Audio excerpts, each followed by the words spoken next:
This is the moment we've all been waiting for the thousands in attendance and the millions watching around the world. Let's get ready to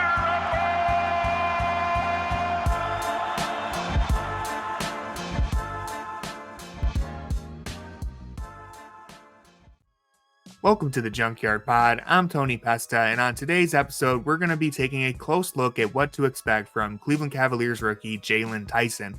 Now, Tyson has been generating quite a lot of buzz since Summer League. He made a good first impression on Media Day, and apparently, he's been a clear standout from this week's training camp in Orlando. So joining me to discuss all of this today is friend of the show, Ben Pfeifer. Ben, how was your summer? How have you been doing, man?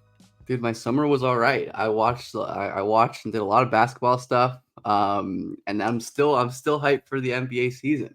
We were talking before we recorded how there was supposedly a preseason game this morning that I'm not sure if I believe you, but because no one's actually talking about it. But regardless, we get real NBA hoops in like 2 weeks or something.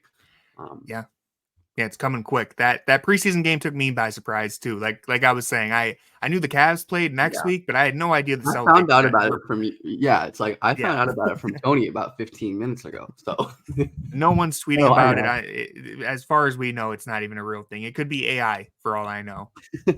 And yeah, listen, everyone, if you want some of the best NBA draft coverage or even just general NBA coverage, then you got to go follow Ben on all of his platforms, YouTube, Twitter, all of it. I'll have a link in the description. Definitely check him out. He's been doing fantastic work all summer, pumping out a crazy amount of content, man. I don't even know how you're doing it. I'm trying to pay the bills, man. But thank you. I appreciate that. Definitely fortunate that I can be doing this, for money at this point, and doing a lot of, fun NBA preview stuff. But I'm tired of preview stuff. I want to do some actual talk about some new basketball. That would be great. I agree. I'm ready to have some new stuff to talk about, some new footage. So before we get started, also in the description will be links to my Spotify and Apple podcast feeds. The majority of our audience comes from YouTube, and so we're trying to push some people over to those other platforms. That means if you like this content and you want to find other ways to support us, then go ahead and click the links in the description. We are under the name Write Down Euclid on Spotify and Apple, so go ahead and hit those links. It'll take you right to it. And now let's finally get started on today's episode. So I want to start by actually rewinding the tape a little bit because the Tyson hype train right now, it's officially left the station. Cavs fans are so juiced about this pick after how good he looked in Summer League, the Media Day quote. So I want to start by backing up a little bit, focus on that pre-draft process again, and just set the stage because if I remember correctly, Ben, you had Tyson going to the Cavs in at least one of your mock drafts. So can you tell us why he seemed like a good fit for the Cavs? I think in my final one, it was like one of like 3 or 4 picks I got right. Like I got Reese to share, I got Sar, and then I got Jaylon Tyson right. Tyson to the Cavs really did seem like such a perfect team player marriage, as we've talked about in this pod before. One of the Cavs' main issues down the stretch in the playoffs, aside from their just crippling injuries, which like, hey, if they had a healthy team, maybe we wouldn't be talking about this the same way, but that's life in the NBA, was their total lack of creation and juice offensively on the wing. Like your boy Niang obviously isn't cutting it. We love Okoro, but he still's got a way to go before he can be relied on to like create offense in the playoffs. Like I think he did a good job hitting his spot ups and doing stuff like that, but I don't think he's ever going to be a creator type. Like LeVert's inconsistent. So getting a guy like Tyson just made so much sense to me. It's just a wing who can do a lot of stuff on offense where, there was concerns with him in terms of like consistency and decision making and effort, but 6'7" wing with his kind of shot making off the dribble, playmaking flashes, ability to get to the rim. Like he fell because he was older, right? Because he's an older prospect and he's been around for a while, but Tyson has like a skill set that teams really covet. Just like a tall wing who can really do stuff. And that's like exactly what Cleveland needs. It's exactly what a lot of teams need, to be perfectly honest. But it's especially a team like Cleveland that's so guard and big heavy.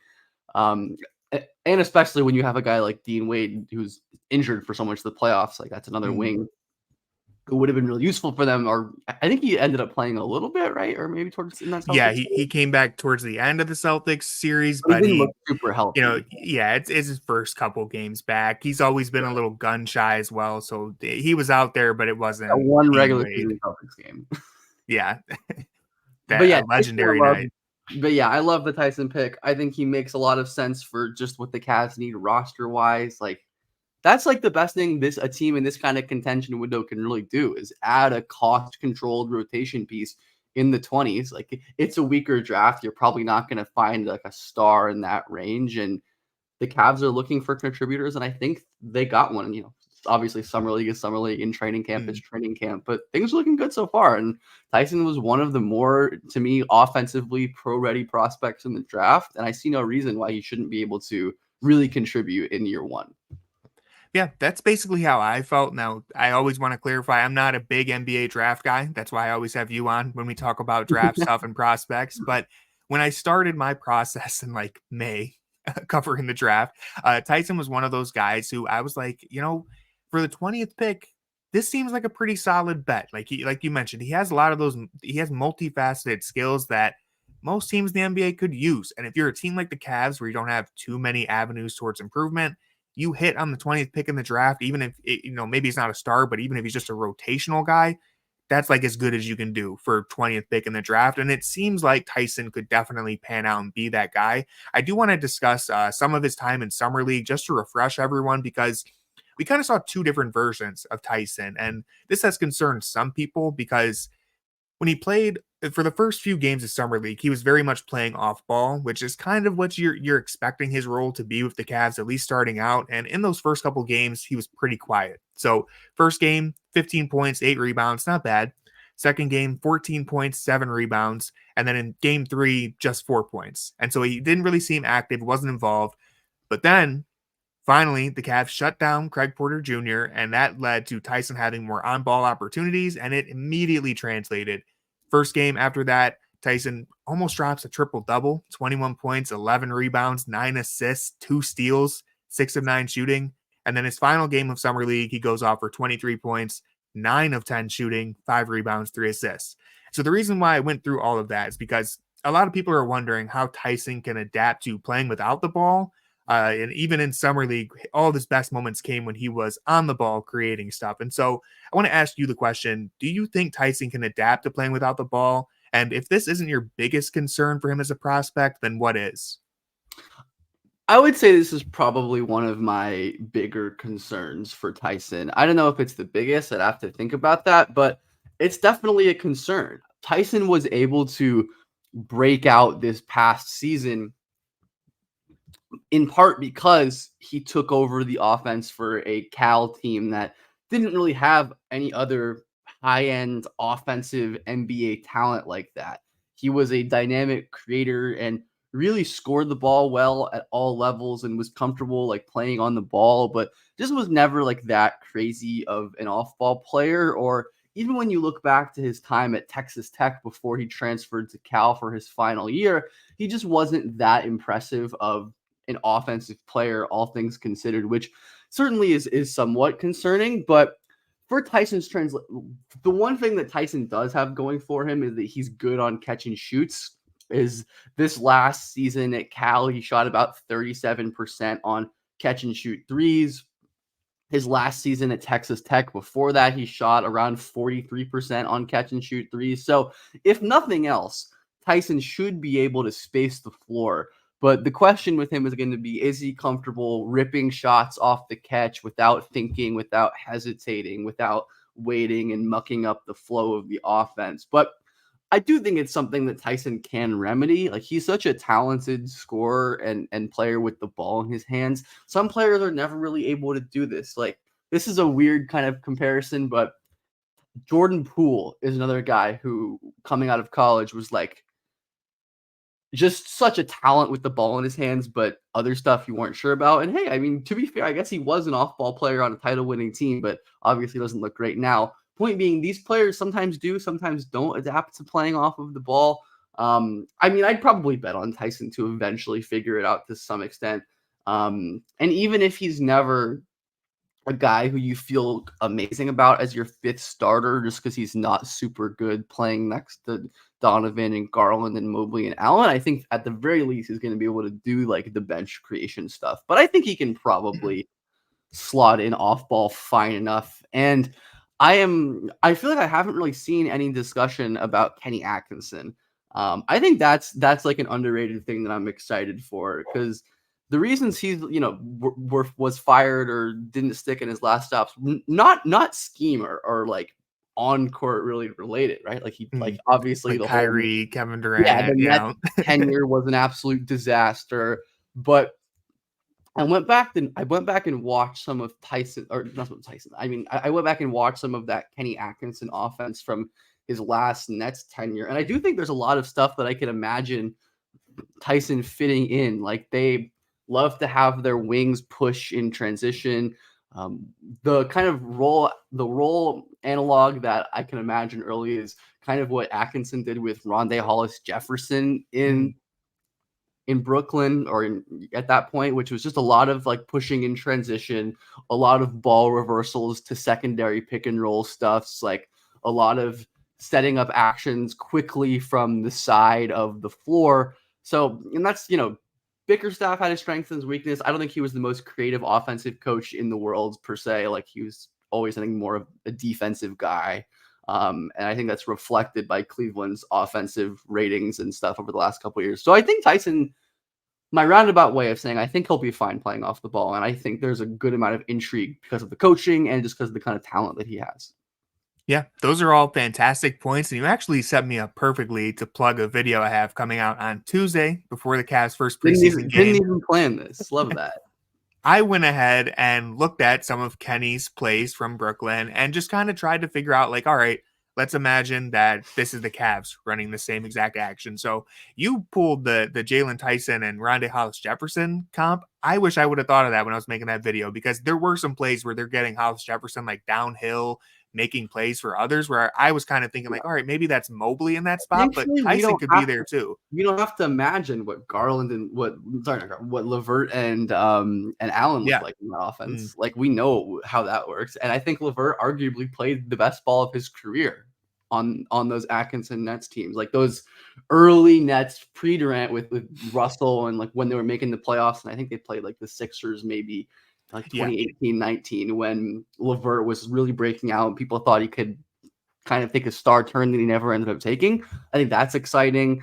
But yeah, I go read Tony's thing or watch Tony's thing whenever it comes out. Yeah, sure. Yeah, it'll be on YouTube. I think I have it scheduled for 12 p.m. Tuesday. So definitely check that out. It'll be a lot of fun. And bringing this back to Tyson, yeah, I mean, look, I think he certainly has the skill set to play off ball. How exactly that pans out, we're gonna have to wait and see. We don't have the answer just yet. I will say, speaking of like his summer league stint, I think it's worth noting that there's different ways to play off the ball. Some guys play off ball, but they're very active and involved in the offense, and other guys, they're off ball because you're kind of hiding them, like to just get them out of the way type of style. Tyson, in the summer league, it's summer league. These guys have like a couple days together. The offense, I'm not expecting there to be like a super layered offense. Tyson was kind of in that role of like, it looked like he was just getting out of the way. They didn't have him too involved. And so I'm not taking too much from his first couple games in summer league as a statement of like, oh, he can't do this. I think we're just going to have to wait and see. Because when he does play for the Cavs, I don't think you're going to be hiding him, like especially with Kenny Atkinson as the coach. Even if he's out off the ball, you're going to have him involved in the action. He's going to be screening. He's going to have opportunities to do what he does best, which is create for himself and others, pass, dribble, and shoot. Like those are real things that he can do. And I know people have concerns about having too many, ball dominant players, but you can never have too many guys who can pass, dribble, and shoot. Like that's never going to be an obstacle. And Tyson can do all those things. And then even like looking at the quotes that are coming from training camp, all the veteran Cavs players are just raving about how Tyson doesn't look like a rookie. He doesn't look like a guy coming out of college, the way he's filling his role off the ball. They're praising him for his instincts, his selflessness, understanding where to be on the floor, timely cuts. And that stands out to me because it would be one thing if they were like, man, Tyson's just lighting it up from three. Like he's just not missing a shot. They're not saying that he's just, having a crazy hot streak offensively. They're saying, no, this guy just came out of college and he knows where to cut. He knows where he needs to be on offense. And that's something to me that will translate. He sounds like a smart player who understands his role. And that's important because, again, like even in summer league, it wasn't like he was just riding a hot streak or overpowering people with athleticism. He was dissecting the defense and playing 2 steps ahead of them. So I think that's all really encouraging. Right. And it's notable to me that in the season before his last draft season at Texas Tech, he shot the ball better in terms of efficiency than he did his draft year. His defensive numbers were better. He got more steals. He got more blocks. So we've seen Tyson in this kind of heavy mega usage on ball role. We've seen him in a very small reserved off ball role. So maybe in Cleveland in the pros, it's kind of, best of both worlds in terms. And I've talked about plenty of times on my channel and my stuff, how important I think it is for players you're projecting as role guys at the next level to have that capability to do more, to be overqualified. And I think Tyson is certainly skill set wise overqualified to just, play off the catch and stuff, but that's going to serve him well. That's going to mean the stuff that a lot of players struggle with. I don't mean to single out Okoro again, but as he has struggled with throughout his career, the easy stuff, because he never really had to do like the hard stuff at, aside from like the high school level, which even then was like not really real basketball at that point. But like Tyson is overqualified skill wise to play off the ball. Whether he has like the off ball feel and know-how and instinct to really make that work, TBD. We'll find out. But I think the talent that he has, plus a very capable coach in Kenny Atkinson, who, like we said, has like at his, I don't know, was always to me a guy who I regarded really highly when he was in Brooklyn, and I thought a lot of in terms of what he did with the rosters that he had and the offense that he could create, specifically those Kyrie, Durant, Harden Nets teams. But I'm excited for the Cavs to have that because it's been a minute since I've had a really like smart, creative, offensive minded coach, and I'm curious to see how that goes. Yeah, I mean that's the big key there is they're hoping that Atkinson, because of his background, he'll be the guy. They've already established an elite defense. The offense has been the thing holding them back, so they're hoping that Atkinson is a guy who can help get them to the next step. Now I want to transition to looking long-term for Jaylon Tyson. And so really just kind of what his long-term ceiling is. Like, for example, he compared himself to Josh Hart and Caleb Martin. So wondering if you think those are fair blueprints for him to follow, and what developmental checkpoints would you be watching for as he progresses towards whatever ceiling he's going to have? I think Tyson might be selling himself a little bit short, honestly. Yeah. I always appreciate a guy who compares himself to players in like a projected role. And I guess in terms of like Caleb Martin was like a legit secondary initiator in the playoffs, but like discounting the Heat Devil Magic kind of run moment, I think Tyson's ceiling is a little bit higher than that just because of the kind of creation juice that he has. Tyson has a lot of ways to me that he could break out into maybe not like a legit all-star, but like a sub all-star type, really impressive scorer who can hopefully defend as well. Because Tyson's defensive issues are not like physical or ability wise. And I guess that's one of the developmental checkpoints is like, how is he locking in on defense? How does that translate? Because older guys, I would expect generally to translate better on defense than younger players. That's just, I feel like, kind of obvious. Tyson is an older prospect, and he has shown that he can be a really effective defender in the past. He was a really nice defensive player at Texas Tech before not being as good on defense this last season. But it's, of course, important to consider that he had a 30-plus usage at Cal, and it's harder to put in your full effort on defense when your offense's primary source of creation and points and assists and all of that. And even then, we saw moments last season where Tyson was able to really defend the ball well with his quick feet and strength. I think he has a chance to be a really great on-ball defender, especially. So that's one thing that I'm for sure going to be looking at is where does the defense level out, especially early. It's like, is he a guy who comes in right away and it's like, all right, this guy can be, a solid defensive piece, or is it like, okay, we're going to have to work around Tyson until he figures it out. I think that's a pretty big thing. And just like is the pull-up shooting really going to be elite? How consistent is the playmaking going to get? That's another one, like the decision-making and playmaking consistency. Or Tyson is one of these guys who's obviously an incredibly talented passer, can throw live dribble passes with both hands, make a bunch of different pick and roll reads and tight windows off of his drives, but isn't always consistent in his application of those playmaking. So that's another one of those areas where I'm really curious. Like if Tyson can actually be this dynamic, consistent passer, then I think the ceiling for him as like a secondary creator wing is pretty high. But if not, then maybe he's just going to be more of like a bench kind of initiator, creator type scorer, because he's going to be able to score. Like I don't really have any concerns about that. He's an awesome shooter. He gets to the rim a ton. He's really athletic. He's great at the basket. He can dunk it. He can dunk in the half court. Like he's awesome at that. Yeah, you kind of hit on it. He has so many skills. Like his skill tree is so wide that there's so many different areas where if he takes a leap in any particular one, he could be a very useful player. And it is funny because he said that he feels he's one of the best players in his class, and then immediately compared himself to Josh Hart and Caleb Martin. So maybe that's like he's being very real about the strength of this draft. That's what I'm saying. Maybe that's an indictment of how good that draft class was. No, it's so funny because I saw Ron Holland was like ripping people. It's like, they're talking crazy about our draft class. Like they don't know what they're talking about. And Jaylon Tyson's like, I'm going to be the best player in the class, and that's going to be Josh Hart. And it's like, which I appreciate it. Right? You know, it's like I appreciate that he's keeping it real. I would say it certainly matches with both of those guys' personalities. Yeah, and the thing that's interesting about that comp is that if he does develop, on defense to be like a Josh Hart type of player where he's playing, scrappy defense, he's getting rebounds, and then his offense translates as well, that's where you get to being like a super high-end role player or even like a starter level player. And again, bringing it back to what we said at the top, you're a team like the Cavs and you find that with the 20th pick after having all other avenues towards improvement maxed out, like that's a pretty great pickup.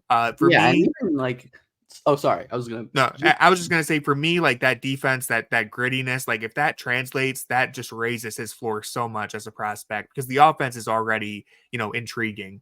And the Josh Hart thing is interesting because if people may remember that Josh Hart did a lot more than just like crash the boards and run in transition at Villanova. Like we talk about role players being overqualified. Like Hart shot 40% from three on 9.4 threes per 100 possessions his last season at Nova with a 27 usage. Like that's pretty ridiculous. He ran pick and roll 21.6% of his possessions his last season at Villanova compared to 9% last year. And that's also reflected with Tyson. Like he over 30% of his possessions at Cal last year were pick and rolls, and that's certainly not going to be the case in Cleveland. So yeah, I mean, it's just another like example of these guys who are very skilled college stars that end up working in the league in different ways, but it's not like those skills go away. Even though Tyson isn't going to be asked to run offense for the Cavs, like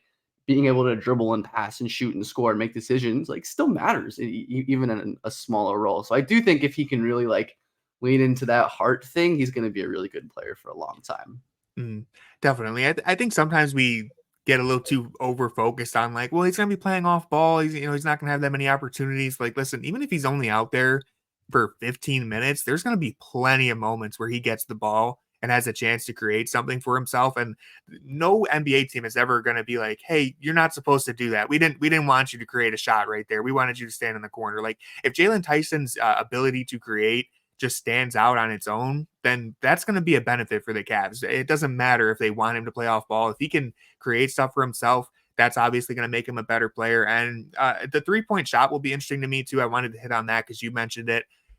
I think if he ends up being one of those flamethrowers who shoots above 40% on catch and shoot attempts, that would be huge. But if it's something a little lower to where he's maybe like a 35% shooter, that to me would make a big difference for his long-term ceiling. He said that he already knows if he can make himself a bunch of money if he's nailing those corner 3-pointers. So I hope that's enough motivation for him. He can. Yeah. And Tyson, Tyson's been an efficient off-ball shooter for pretty much his whole college career. So I see no reason that he shouldn't be able to. Like you said, it really is just the extent to how good it is. Tyson, I think, is also a dynamic off dribble shooter, which generally bodes well for just his general, overall shooting profile. I think there's a good chance he plays a decent amount this year. I don't know. The Cavs wing room is still nothing absolutely crazy, and barring in one injury is all it takes for him to get spot starts, I think, or even be a key figure off the bench. And Atkinson has played rookies. Like in 2019, he played Rodion's Kurucs, who is not a good player. He played him 20 minutes a game. So Atkinson, a lot of coaches are very rookie averse, kind of regardless if they're ready or should be playing. Their default, a Rick Carlisle type is just gonna say I'm not playing the rookie. I don't care if he's good, or just assume that if he plays the rookie, it's not gonna work. But Atkinson has shown that he's willing to feature rookies if he feels like they can contribute. I think Jaylon Tyson's a hell of a lot better player than Kurucs was. I hope so.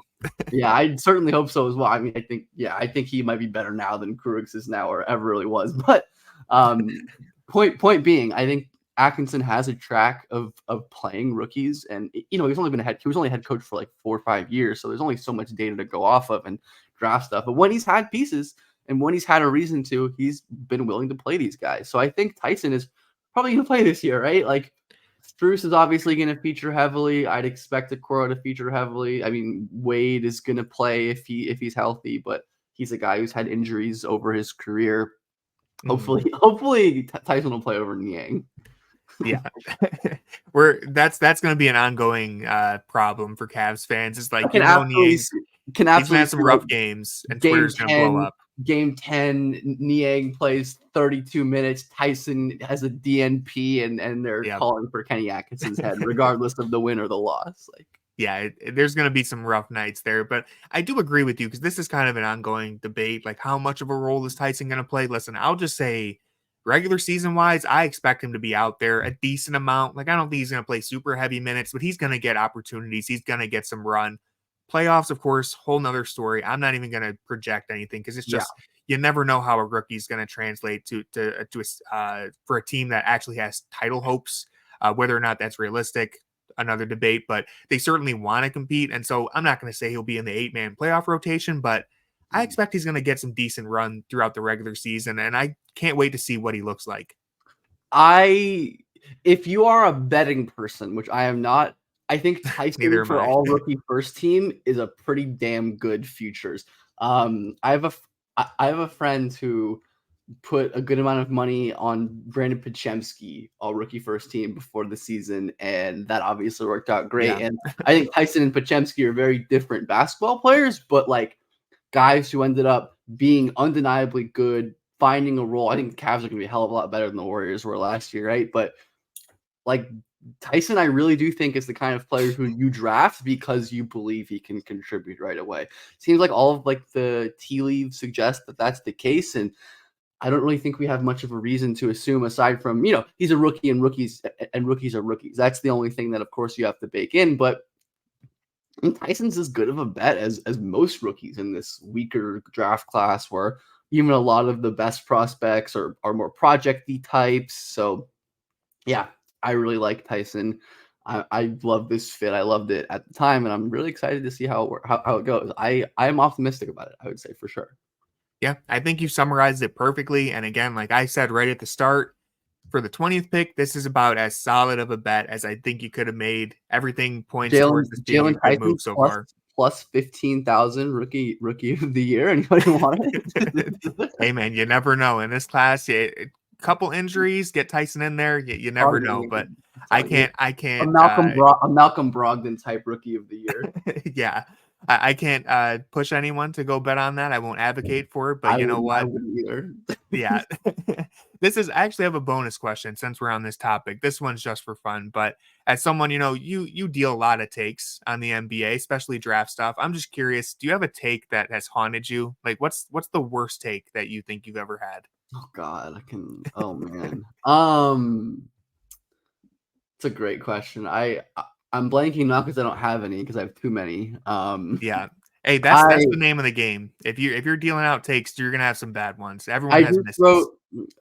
I just wrote about Jalen Williams for work, and I was very critical of that pick on draft night. I was like, I think I in my like initial grades, and those like stupid initial grades are just like so dumb because they're always going to be like more just like emotionally charged. I think I gave it like a D or something, and I'm like, that's awful. I mean, dang. To be fair, it was most people were kind of confused by that pick, but I should have trusted Sam Presti. That's one. Never want to bet against Sam Presti. Yeah, there we go. What about you? You any bad takes you've been brewing on recently? I thought you were gonna ask me a Survivor question. Oh no, I haven't been keeping up with Survivor. I'm gonna get back into it. You gotta start the new season. It's been fun. I know, man. I've been looking forward to getting back into it. I've been watching a lot of movies recently. I'm bad with TV shows. On this new Survivor season, there are 2 podcasters, a sports reporter, and an esports commentator. We have so much crazy. We have so much influencer season. So much representation on this season. Season. Yeah, man. They got to get you out there one day. They will. Don't worry. NBA Twitter will be backing you. But no, I do have not necessarily a bad take, but this is the memory that made me think to ask this question since we were talking about betting. I remember a bet that I placed about 12 years ago now. So this is 14-year-old Tony. Oh boy. Entering 10th grade. Joel Embiid gets drafted 2014, I believe. I remember on draft night, I was really high on Embiid. So I'm making bets with my friends. I'm like, he's going to win back-to-back finals MVPs just like Hakeem Olajuwon did. I was really into that comparison. I don't remember how much I bet, but I know that they recorded me making the bet, and my friend has held on to it so that in the future he could cash out. I'm not sure if he's still holding on to that message, but I'm not feeling too great about this bet anymore. I mean, I know the 76ers are a very good team this season. I just don't think 14-year-old Tony realized I was placing my faith in Paul George and Joel Embiid being healthy for a playoff run. I didn't anticipate all that. So that one's going to haunt me until Embiid retires. It was good process. Joel Embiid was clearly the best prospect in that draft by a country mile, not considering his injuries, which obviously have been important. Yeah. But I think regardless of that, you take Joel Embiid's career over Andrew Wiggins's or Jabari Parker's. I agree with that. I haven't lost the bet yet. I'm just not feeling as confident. So I guess we'll have to see what he ends up doing down the stretch here. Hey, man, I mean, I'm not going to drink the Sixers Kool-Aid, but people will. People will. Not going to be me. They fooled me enough times. Yeah, I think I'm carrying the baggage from being a Clippers believer with Paul George and Kawhi. Like every year, every single season since that duo was created, at some point they managed to get me to buy in. I'm like, you know what? I know it hasn't worked out yet, but if those two are healthy, maybe it'll happen. I think I'm carrying that baggage. I'm all the way out on the Sixers. Give me a top 3 Knicks, a top 3 East contenders, or I guess top 2, because assuming your number 1 is going to be the Celtics. Man, see, it's got to be Celtics, and then I'm gonna make Cavs fans angry, but I would say it's probably 76ers or the Knicks. The thing is, the 76ers, I have no faith in both of those guys being healthy. No way. I just don't think it's gonna happen. The Knicks are really interesting. I need to see what Karl Anthony Towns looks like out there. I do think they upgraded, but it's just hard to know for sure. Yeah. I really think the Celtics are kind of in a tier of their own, and then there's just a bunch of teams that are like they have a chance. Wouldn't put them in the favorites with the Celtics, but Milwaukee could stun you. Indiana could make a leap. Orlando could make a leap. The Cavs could make a leap. Even if they don't, they were already pretty competitive last year. So there's just a lot of stuff in these. Played a pretty good series against the eventual title winners while being very injured. If Donovan Mitchell's out there, that could have gone to 6 or 7. I was saying to you before we hit record that my hot take that I was brewing before the Karl Anthony Towns trade was that if any team dethrones the Celtics in the East, it's going to be a team like Cleveland, Indiana, Orlando, a young team making the leap, just because I was kind of down on the direction of all the other teams. And then the Knicks go and trade for Karl Anthony Towns. So I'm like, okay, they're probably my second. Yeah, it changes everything. Like the Sixers, the Bucks, it's like as long as you have Giannis, they're going to have a chance. But like Middleton's already hurt. Like their roster's not that good. Outside they still have Doc Rivers. So I think the Knicks are certainly 2 for me, but I think then it's like Cleveland, I might have 3, honestly. I mean, I'll be biased. I could be biased and put my Pacers up there. And I think Orlando also has a really good shot. Just like teams with young players that are going to keep getting better as like the Bucks, the Sixers, the Knicks, all older teams, right? Like, so. Yeah, no, I agree with that. I think it's going to be a lot of fun to see how this shakes out because the East is just, it's really top heavy. There's so many teams at the top that all have kind of a fighter's chance of making like a conference finals run. I mean, we just saw it last year with Indiana running all the way there, and no one would have expected that. So I think it's going to be a really fun, competitive season. I do think, I will say, I wouldn't be surprised if the Cavs finished second in the regular season, just because they have stability on their side. If they're healthy, like this team could win a whole lot of regular season I would games. expect the Cavs to finish ahead of the Knicks in the regular season.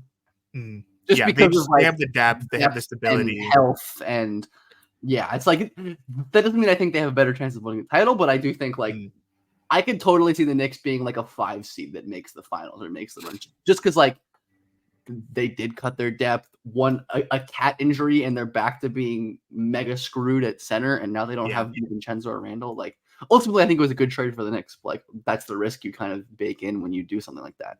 Yeah, and they made 2 big trades this summer, so like maybe they hit the ground running. Maybe there's some adjustment pains there. The Cavs, on the other hand, I know they changed coaches, but they should be able to hit the ground running. Yeah. Underrated to me how young all of their guys still are. Like Donovan isn't that young anymore, I guess, but Garland's 24, Mobley's 22 or 23. Allen isn't that old either. Like this is what happens when you draft college freshmen.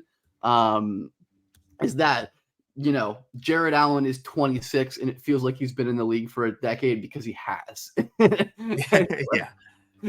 I mean, this team, they're still early in their process. I know it feels like they should be like do or die time, but like they're still pretty early. Even Donovan Mitchell, he's their oldest player, and he's like right in the middle of his prime. How old is Donovan? He's like 27, 28. Yeah, I think he's maybe just turned 28. He turned 28 last month. Yeah. And it's like it's certainly easier for me to say as someone who's not invested in the Cavs. Like I enjoy the Cavs. I love probably one of my favorite teams to talk about. But it's easier for me as a not a Cavs fan to say like exercising patience with this group I think is the right move, even if like they haven't made big moves. I just don't think you're gonna get better talent realistically than you have on the roster. Maybe a big free agent comes available or a big trade they can swing on at some point. Who knows? But I don't think it's a problem. Even if they don't, win the title this year, I think the Cavs are still in a very good track. Their guys are. It's not like they're Phoenix or anything, right? Like pushed all their chips. Like the Cavs have draft picks. They have a reasonable amount of money. Like, I mean, nobody really has money anymore at this point with the new CBA. But like, they have an average amount of money. They have draft picks. They have young players. It's like could be in a lot worse situation. Yeah, and that's what I've been saying. It's like, hey, man, sometimes it's just good to be a stable, good team. Like it doesn't have to be do or die. All you need is 1 year where it breaks right for you if you're stable. Like look at the Pacers, right? Like Pacers were obviously a newer team, but like good team. Everything broke right, made a conference finals run. Like that could happen to a team like that. Again, a similarly young, hopefully well-coached team. We talked enough about Atkinson, but yeah, I'm right there with you. And that's going to do it for this episode of the Junkyard Pod. Thanks as always to Ben for joining and helping me break all this down. Like I said at the top, everyone go check out his stuff. Ben's been doing fantastic work on YouTube, so you definitely want to look at all that. As for this show, if you like the pod, you want to support us, go ahead and hit subscribe, drop a like, leave a comment. Let me know what you expect from Jaylon Tyson in his rookie season. It's wild that the Cavs preseason is just around the corner, so you don't want to miss out on all this content that we have planned. And with all that being said, go Cavs.